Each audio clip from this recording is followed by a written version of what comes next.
Okay, so hi, thank you for coming to my talk, or our talk. This talk's entitled Traps of Gold. My name is Andrew Wilson. I work for TrustWave Spider Labs. I compete and capture the flags with these guys. I'm trained in martial arts for quite some time with these guys, and this is the family that supports me to make sure that I can be here and give talks like that with you guys. So this talk is kind of in popular parlance what some people would call offensive countermeasures, right? So offensive countermeasures, as defined by the Paul.com group, includes things like annoyance, attribution, and then attack, right? So based on where you live inside of this threshold, it's probably to your best benefit to talk to somebody who is a legal advisor about whether or not some of the things that we're going to show you guys today are viable inside of the environment that you work in. Some of it's going to be straightforward that you probably don't need to get permission for, and then other things you definitely want to seek kind of legal counsel. This is just some proof of concept stuff to go from there. My name is Michael Brooks, and I attack software. These are all the CVE numbers I've accumulated over the years. That CVE right there, CVE 0049, I just obtained my highest severity metric. So the Department of Homeland Security issues severity metrics for the most serious vulnerabilities. This one right here received a severity metric of 25.2, which is in the top 500 of all time. I got it a part of the Mozilla Bug Bounty program, and I got their highest bounty of $3,000 and this sweet t-shirt. But that's not why I'm talking about, that's not why I'm here today. The reason why I'm here today is because we have a problem. Our approach to security is flawed. And one of the problems that I found is in a product called PHP IDS. This is the wrong fucking slide. Oh, fuck. This is so bad. Sorry. Okay. PHP IDS is making an incorrect assumption. And the assumption, PHP IDS is, what's nice about this intrusion detection system is that it is embedded into your application. So you can apply it in places that you wouldn't normally, such as a GoDaddy shared hosting account. It's making an incorrect assumption in its security system, and that is that attacks can never be repetitive.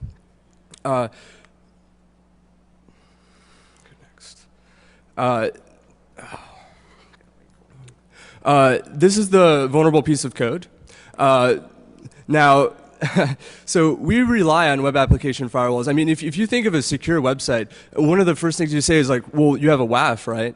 But the problem is that WAFs can be bypassed. And a common problem with WAFs is the preprocessor. And what you're looking at right now is a method that's being called on all input. And what it's looking at is it's looking at a regular expression, and this is saying, hey, I want to match a wildcard, which is the dot. I want to match two of those, at least two of those. And then I want to match at least 32 more, so a total of 33 repeating. And if it finds a string that's repeating 33 times, it replaces it with the letter X. So the significance of this is that I can hide any payload from the PHP IDS rule sets by repeating it 33 times. The effect is that I completely bypass PHP IDS entirely. Absolutely every rule set is bypassed. But then I went a step further. Not only was I able to bypass it, I can intentionally trigger a rule set in order to populate its flat file logging system with PHP code. The significance of this is that once I have PHP code on the local file system, then I can turn any local file include vulnerability in the application into remote code execution. So I said a lot, but the point is that not only did I bypass the web application firewall entirely, I also made it less secure. So this is a great quote from Bruce Schneier: complexity is the worst enemy of security. So if you're able to add complexity to a system and actually make it more secure, well, that's quite a hack. That is not an easy, that is not easy. Yeah. And here, let me demo it for you. Oh my God, I'm not going to get the better resolution. Can you please?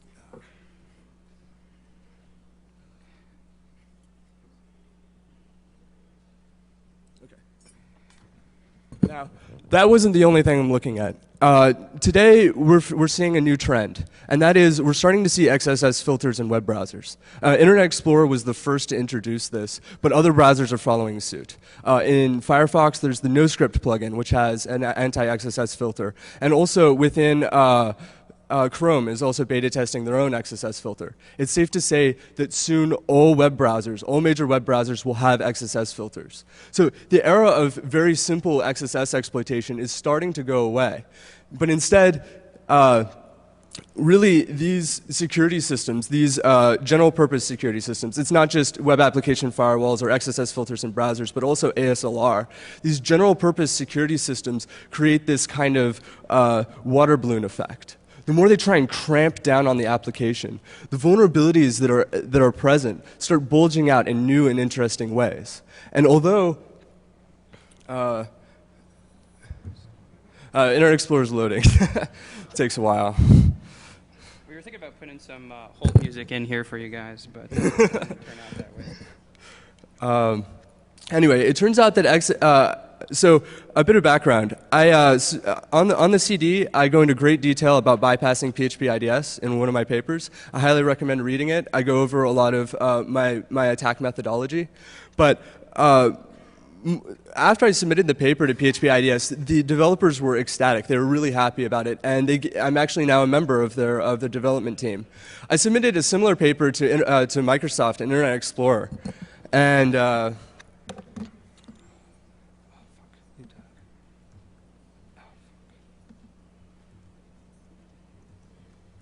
so I submitted a similar paper to Microsoft, right?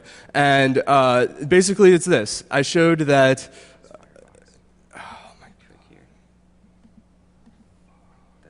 okay. So I found a problem with the way that Internet Explorer was handling UTF-7 characters. So it turns out how this XSS filter is working is that it's looking at outgoing requests, and it's looking specifically for brackets, greater than, less than symbols, and quote marks. If you can create a payload that doesn't contain any of these attributes, then it's possible to execute code. Execute JavaScript, rather. So I found a way. It turns out you can use UTF-7 encoding. Now, UTF-7 has a history where it's only for SMTP. All right, it's not designed for HTTP at all. In fact, no browser except for Internet Explorer supports UTF-7 for web pages. But that's beside the point. I was able to. The real problem here is that their XSS filter is not accounting for this. But okay, hold on. I said that UTF-7 is not for HTTP, right? Well, why? So then that means no website's going to be running it. Except there's a way. You can change the content type of a web app of a page using a CRLF injection or HTTP response splitting, and bam. And it allows you to get an alert box. Here, hold up. Oh my god, this is so fucked. Oh my god.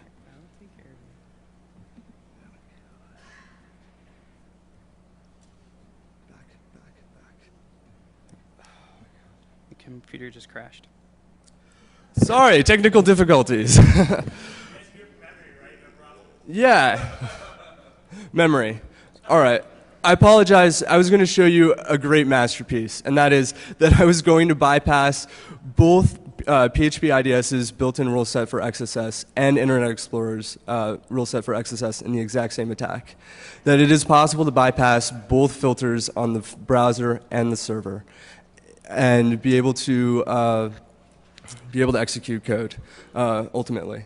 So it doesn't matter. It doesn't matter that we're adding all of these new filters if really the fundamental problem remains, and that they can be bypassed, they can be fooled. So we need another approach. Screw slides. We could do it from memory. Okay, so why talk about all of this, right? What's the point of explaining, really a bypass to PHP IDS, a bypass to Internet Explorer, is that these are supposed to be like defensive products that we're going to be relying on for the security of applications. And kind of as Michael was pointing out, this system is stuff that we're going to be relying on more and more as we get into the future, right? So you kind of saw a slide there for just 2 seconds before we crashed about frustration, right? Is anybody here earnestly in the room think like the secure development approach approach is working, right? We see the news every day, and some major company, some data breach, not just a small one, but a really large one comes into play, and it hits people in pretty negative, impactful ways, right? So everybody's kind of getting hit with that.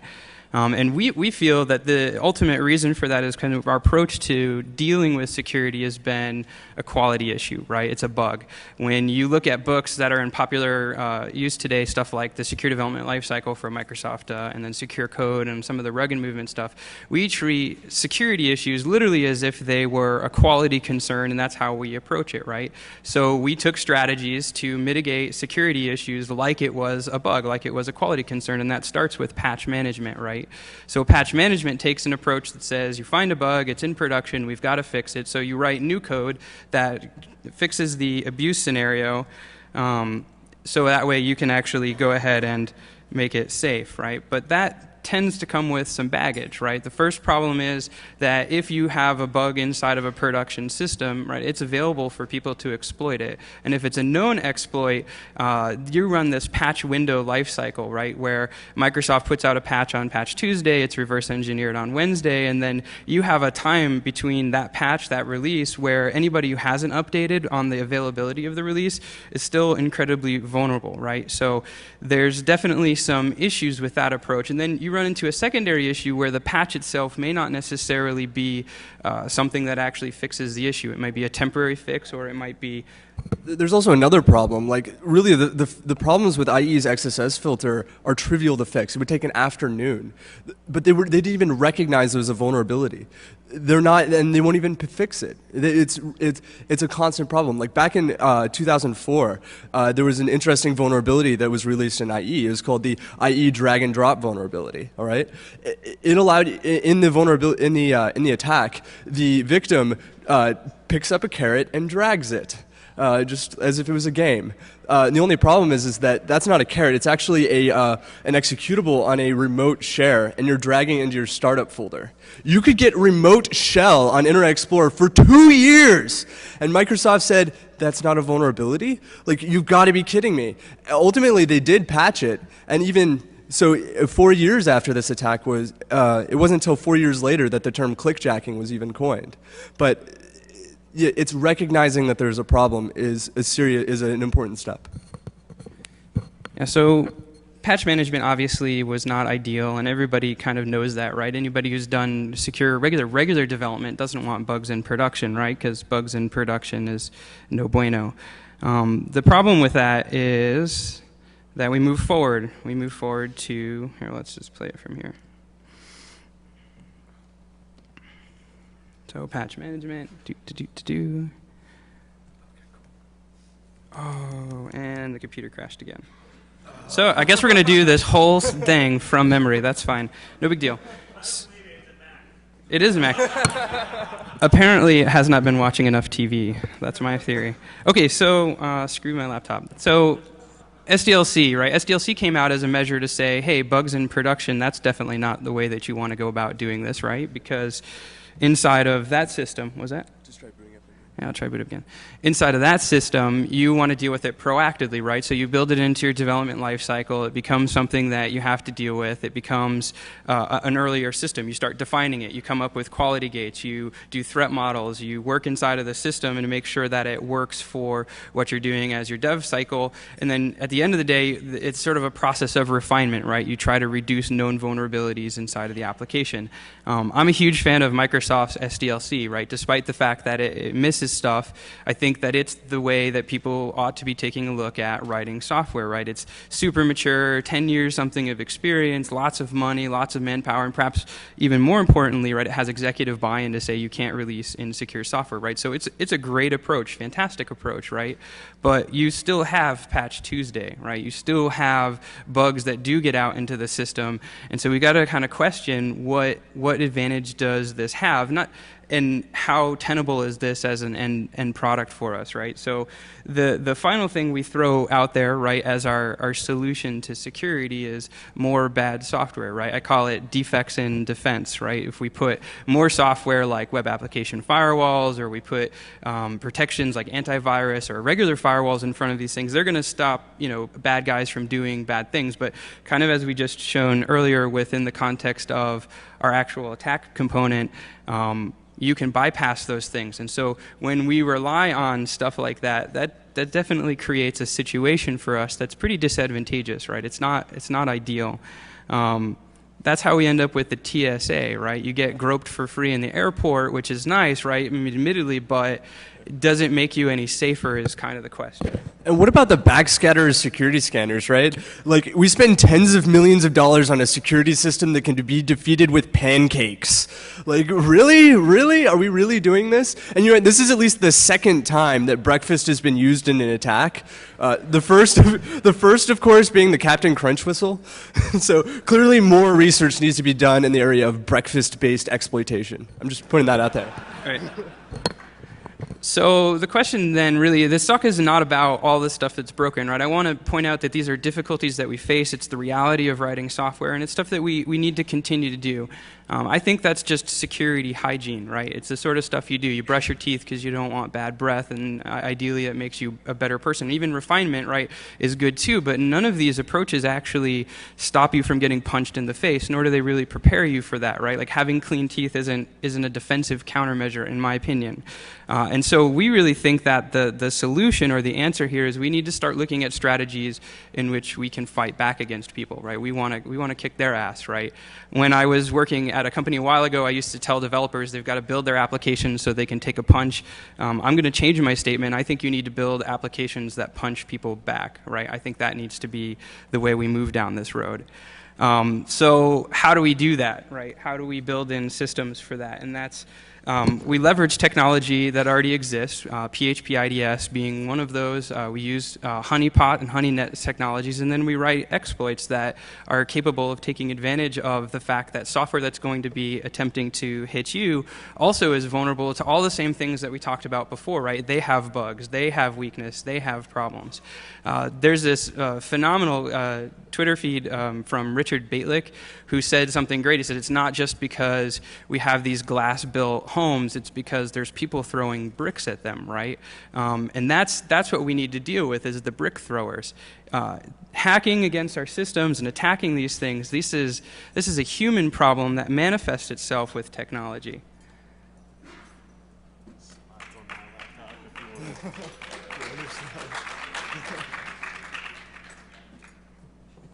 Check this out.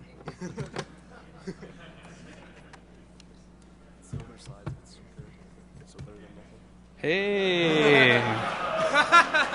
Owned. This is good. It works nice on mine. Yeah. I think we just got owned.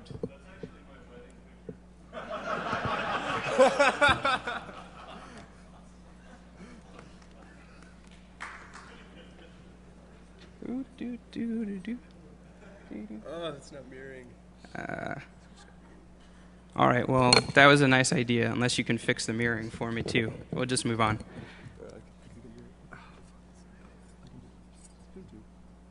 So they have the risk too, right? This is a human problem, and because it's a human problem, I think that's exactly where we attack people, right? We chase them in the places where they're human. Bad guys who are doing bad things against you, they have things like ego and bias, and they think they're going to get in, and when they find results, they're going to try to exploit these results because they're basing it off of prior experience and prior knowledge. They have weaknesses in the sense that the tools that they're using are imperfect as well. And we'll just go from here. And so we need to start focusing on strategies that take advantage of that, right? How do I move it down? Doot. All right, sweet. So we're about here. That's where we attack them. When we look at how we're going to do that, we're going to leverage stuff that other people have done, and that includes IDS systems, honeypots, exploits, and we're going to put those together in a fashion that we can trap people inside of our systems to create things like better attribution, shut down their tools so they ignore particular content areas, or in certain cases, just completely shut them down entirely. So a thing about lying, like, we're worried about China hacking into us, right? Well, we're worried about them getting a leg up in business, but that's weak. China is being weak. If they have to rely on you to break into you to get a leg up, what happens if when they hack into you, you give them information that you want them to find, that you use that against them, that they steal a secret that you want them to have? Something to think about. Right. If they can social engineer us, why can't we social engineer them, right? So people will say, potentially security hygiene is a way that you are fighting back too, right? They might say that.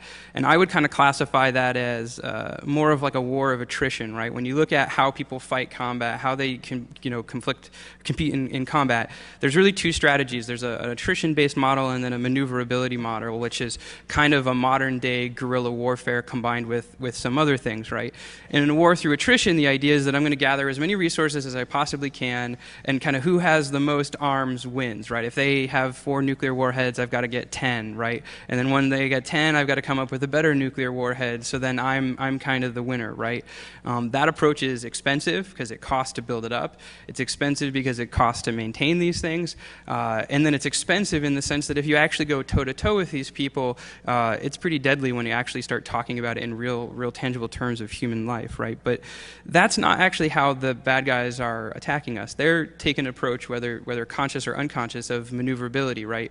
It's like our good guys, our defensive line, wants to create a football team, right? So we get the very best football players we can find, we give them the best food, we work out with them in the best equipment, we do the best training, and so they're the biggest and the baddest, right? And they're going to shut down the offensive line, and when they show up to play the game, they're there to win, right? But in this case, the offensive line's like poison their food, they're sleeping with their girlfriends on the side, right? When they go to play the game, they've already broken in their house, stole all their money. That's how the bad guys are attacking. They've set the stage up so that all the things you think you're doing that are to your advantage end up being to your weakness, right? They're not going to play your game because your game is designed so you can win, right? So they play their game, and they make you play their game as a means to shut you down, right? And so if we look at strategies, I think the people that we want to look to is people who are actually fighting in a capacity to do that. And in this case, we've kind of based a model off of the United States Marine Corps. So maneuverability, just kind of at a historical reference, comes from a gentleman primarily known as John Boyd. I don't know if you're familiar with the OODA loop, but he's kind of the guy who is behind that, and he's definitely behind maneuverability, right? Maneuverability at its core, its doctrine says we aim to shatter the cohesion of our opponents so they can't make decisions in a timely manner while we gain strategic advantage and basically obliterate them, right? We're going to use their stuff against them. We're going to stack the deck in our own favor. This strategy is based off of 3 major components, right? The first being ambiguity, the second being deception, and the third ultimately being tempo, right? Ambiguity is this idea that if there's more than one way to accomplish a task, we should try to find a route that makes it very unobvious what we're actually doing, right? If we go ahead, let's say I have a destination and there's 4 different ways that I might possibly get there, from a pure resourcing perspective, if you're trying to provide intel about how somebody does something, you need 4 times the resources in order to monitor each one of the possible ones, because presumably you don't know where they're going, right? That's the value of ambiguity. But that's not how we build apps. We build our applications like they're billboards, right? We're proud of the fact that we wrote it in Java, or we're proud of the CMS that we built it on, or we're proud of all the developers who were involved. That's why we leave dev comments all over the place, right? And we make it as if, hey, not only am I going to this destination, but here's how I'm going to get there, here's who I'm taking along with me, and here's all the gear that I'm going to be packing with it, right? And so some of the ways we see that are server banners where we tell people what we're running. Oftentimes you don't need those, right? It's not of any value to stuff. And when you start measuring that against things like the Shodan project, or when people are doing Google dorks, when they find an exploit in a CMS or something that you might be using, like those are pretty compelling reasons that you might not want to actually sit around and tell people that stuff, right? File extensions, your browser doesn't care about file extensions. If you send them HTML back, for the most part, your browser is fine. So unless you have a use case where you have like different mappings for how the file extension comes back, that's mostly a server-side processing issue. And in most cases, you can completely disable that and not say, hey, I've got PHP, or hey, I'm running ASP.NET, or hey, I'm running Ruby, right? Those are things that are unnecessary. And then finally, default files, right? I was working on a CMS a couple weeks ago, and they had some default control examples for developers, and it says, hey, this is how you write software using our stuff. It's installed by default, and it's of advantage, right?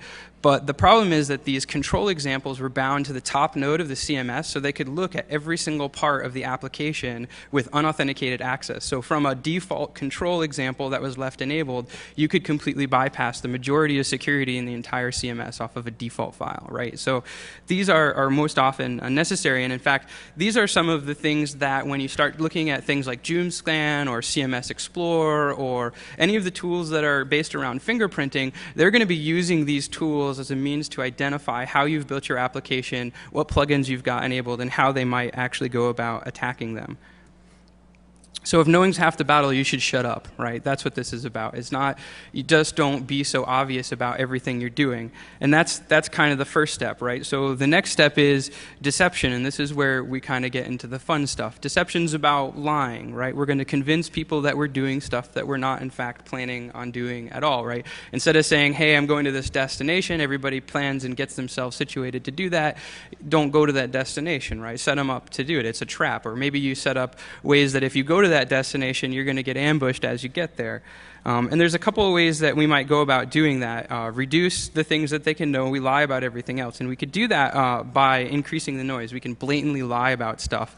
And if I had a computer to show you, I've been able to trigger every single vulnerability that's identified through major security tools like NIC2, for instance. I can trigger 54,000 or 5,400 vulnerabilities inside of it. If you scan my site, I could tell you every single thing is valid, right? So how do you figure out which one of those is valid if you're trying to scan my system and try to identify components in it? In PHP IDS, I added a system of triggers. So when a particular rule set is hit, let's say it's a blind SQL injection test, and they're trying to get us to sleep for 30 seconds. Well, when I see an incoming request, PHP IDS flags it, and then I look at it, I'm like, well, how long do they want me to sleep for? I pull it out with a regular expression and sleep for that period of time. This fools every scanner. Another thing, like what happens if they're trying to use directory traversal and they're trying to grab like /etc psswd? Well, we'll just print out that file. That's fine. It's a fake. It's not the actual file. The same thing goes for Windows files, like trying to get win.ini. And the point is that it's easy to fool. These tools are trusting. They're not planning on someone lying to them, and so they're easy to manipulate.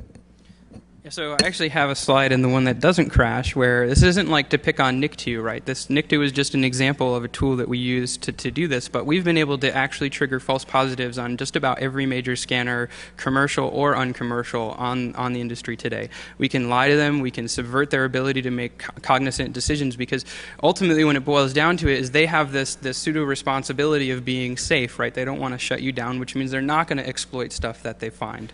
And if they don't exploit stuff, they're just collecting evidence and saying, hey, it kind of sort of looks like this. So you might as well lie about the evidence and make sure that that happens. A secondary issue with this, kind of a corollary, is how these things work. Oftentimes they make developer mistakes. If you put together like a scanner or a tool and return a 404, oftentimes developers use these things as like a null check, right? I hit a web page, if I get a 404, it means there's no content, so why bother scanning it, right? Well, the problem is that your browser actually doesn't care about what the status code comes back. It'll render that content anyways. And so one of the ways you could actually evade content being discovered is if you take and return 404s for all your 200s, it makes most scanners disappear by default, and they can't identify stuff inside of it. It's actually really trippy if you're using a popular scanning tool that's everybody uses in the industry or for regular work, and you try to spider off the index, it actually makes the entire web page disappear, because as it's finding stuff, it says 404, 404, 404, and so you can't rely on it for results. They don't get included when you try to do other more advanced analysis against it, because as far as the tool is concerned, the content doesn't exist at all. Right? So that's not necessarily going to fool people. That's just a design strategy to say, hey, these tools are running automation against us, which in and of itself is pretty bad, because if you think of the Impervious study that just came out and you are getting scanned once every 2 minutes, maybe shutting down the scanner's ability to do that would probably be to your advantage. So people, right? This is a people problem.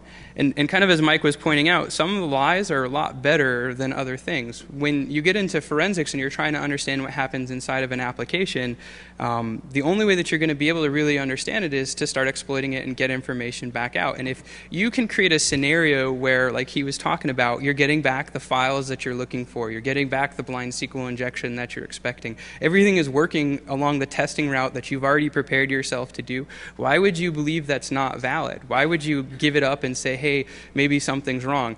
Personally, I think I'd probably spend a really long time trying to figure out what I'm doing wrong, as opposed to thinking, hey, maybe they're lying to me, right? But then it can take it a step further. Like, why can't I seed my application with tripwiring? Why can't I create form fields inside of my app that do absolutely nothing other than, if you tamper this, I know you're tampering with stuff, right? Then you put that inside of a secondary database that's isolated just like you would a honeypot, and you can actually let them exploit it. You can let them run the full broad spectrum, completely isolated away from your production environment, but while you're doing this, you're building attribution. You're building a case against them. You know at this point it's probably not a scanner anymore, and it's probably somebody exploiting your system, and you actually have a case that if you want to build this attribution for prosecution later, you've created better information, better intel about what they're doing against you, right? And that leads into tempo. Tempo is about initiative. A lot of people think of pace or tempo, they think speed. And maneuverability does have some concepts based in speed. If I can overwhelm you by creating and putting forth a greater effort before you can start actively making real decisions about it, I'm pretty likely to win. If anybody compete in any games like chess, Go, any things like that, boxing, you never win if you play their game, right? You can't win if you play their game. You have to take initiative and you have to keep it the entire way through, which means you can't be relying on reaction. You have to be relying on awareness and then proper decision making. There was a study that came out a couple of years ago where they had junior tennis players and then advanced tennis players, and they were measuring reaction speeds to see who was faster, kind of make some notices between them. And they found that the difference was actually fairly nominal in the context of overall reaction. But where the juniors were failing and where the expert players were exceeding is that the junior player would wait until the ball was hit before they start making decisions about where to go, whereas the senior people were doing things like watching where the shoulder was moving or how their hips were turning and how their arm was coming up, and they were getting intel quicker into that process so they could make better decisions, and they weren't relying on reaction. They weren't relying on trying to catch up. They were changing the pace to their own advantage and using that as a way to decision against people and do it. So that's something that we need to do that. And if we build a system like we're talking about, where it has IDS systems inside of it that are creating a bunch of false positives, effectively embedded honey nets, you can create a perceived attack surface that's completely different than the actual surface of attack inside of your system, right? So as people are going down this route, you've already gotten visibility into the fact that they're doing bad things against you. If you feed this into a sim, or ideally a project that lets you create better decisions against it, you can then use these things to create a scenario where you can decide how you want to respond, right? You can kick them out of your system, you can shut them down, or you can potentially attack them as we get to it, right? So, yeah.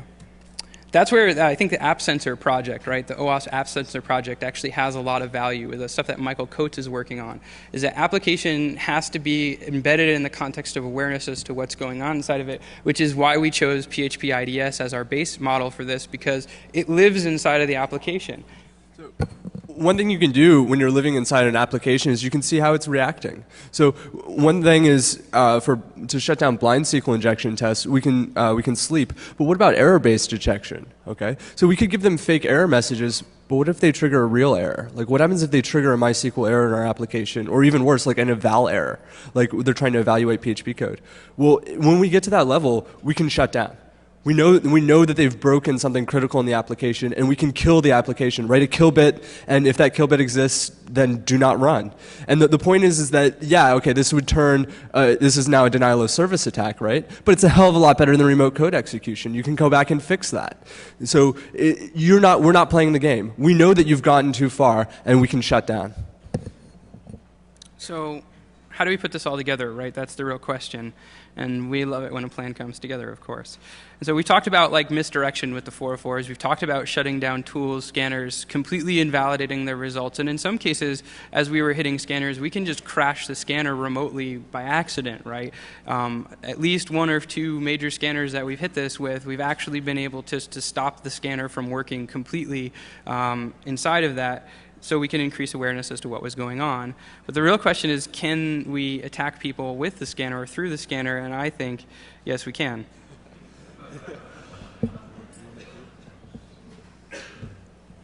All right, what you're looking at is a very unpatched Windows XP VM running Acudetics.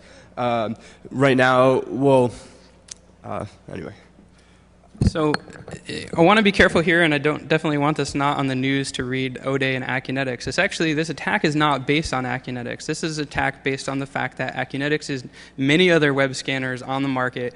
When they're trying to parse information and you want to do that well, the only real way to do that is to use an embedded browser or to use the browser that's on the system, because you need to execute JavaScript, you need to execute the HTML in order to get a real clear picture for instance, little things like if they have AJAX requests on the page and content comes back dynamically. If all you're doing is an HTTP GET and then parsing the results back out, because there's no dynamic execution environment, you'll never see any of that content, right? So commercial grade scanners, or particularly advanced scanners, good scanners, quite frankly, they're going to be using this as a mechanism to gather intel about what's going on. So let's pop this. So you should attack them exactly in that spot. Ah. Not that kind of pop. All right. Okay, so actually what I was doing was scanning Metasploit. And hopefully, and now there's a shell. You notice it popped it in Web Vulnerability Scanner 7. So it popped just fine. Now, really, so what's happening here? Like, we heard about the Zeus botnet being leaked, or the source code for that. So these black hats have these great tools to attack the web browser. Well, what about using these tools to defend ourselves? What about having Zeus installed on your production server with a disallow, saying, hey, disallow, don't go to /Zeus, because if you do, you're going to get owned. Well, a web vulnerability scanner is going to ignore that. It's going to see a disallow, and it's going to go there purposefully. And in that case, it would be owned. Interesting side note, I've tried a number of vulnerabilities. Like I tried the ANI animated cursor vulnerability to pop the scanner, and that was the first thing I tried. It didn't work. So one thing to note is that a lot of these scanners, it's not executing the graphical part of it. So maybe some of the image-based attacks, like we're seeing some of the new SVG-based attacks or OpenGL attacks on web browsers. Like these are graphics-based, and if you're running a browser headless within a scanner, it's not going to be executing this complexity, and that's not really a part of attack. So maybe it has a smaller attack surface than your average web browser, but it's still huge. Like in this attack right here, we're using an ActiveX exploit, and come on, ActiveX has been a festering wound in Internet Explorer since the beginning. So, and it is a valid avenue of attack against some of these web browsers that rely upon IE. Yeah, so there you go. We took over somebody's box as they were attempting to scan us. Can you switch me back? So you definitely don't want to put this in a place that's going to be like blatantly obvious, publicly accessible, because that creates obviously legal problems. And kind of as we talked about the system before, I think I'm 4. As we talked about the system before, there's some legal ramifications to this, and I don't necessarily want to undercut that, right? There's some case evidence that says this might actually be a valid approach under particular circumstances, in particular US versus Heckenkamp, which the network administrator took over the box of a person who was in their mail server stating that this was an emergency, I had to respond against this was the best course of avenue. They used the information to get attribution to identify that this was the gentleman who had broken into the machine, and that evidence was applicable in court, and the court accepted it and he went to jail. because he signed a EULA that said, I'm not going to do that. And within the course of action, the network administrator is tasked with protecting his systems in the best way that he possibly can, and the best way he could possibly do it in this case was to take it over. That doesn't mean you get free rights to sit around and leave vulnerable browser stuff inside of it that you can hit anybody, because accidental attacks probably would be bad too. But if you put something like this into a web server that's hosted on like your mail server or on a print server or something that people really ought not to be in, that's not public, that maybe is an internal process, now you have a better case where you might be able to come against that. But again, consult your lawyer, right? So kind of as a recap, you need to stop acting like security is a broken egg that you can put Band-Aids over and think of it. You can't think of it this way. This is not a tenable position, right? You need to start thinking like, I'm going to kick your ass, right? Like, you need to think like this guy, because I'm not a rooster, but I'm actually a little afraid of him too. This isn't somebody you want to mess with. This is somebody who looks like, if you start playing games with me, I'm going to take you down. And that's how we should be treating security as we're looking towards it, and stop thinking about purely in terms of vulnerabilities and think, how can we shut you down? How can we take that back? And how can we regain our pride, right? And that means we should fight back, right? That's what we need to do. So that's it for us. Yeah. Any questions? Thank you.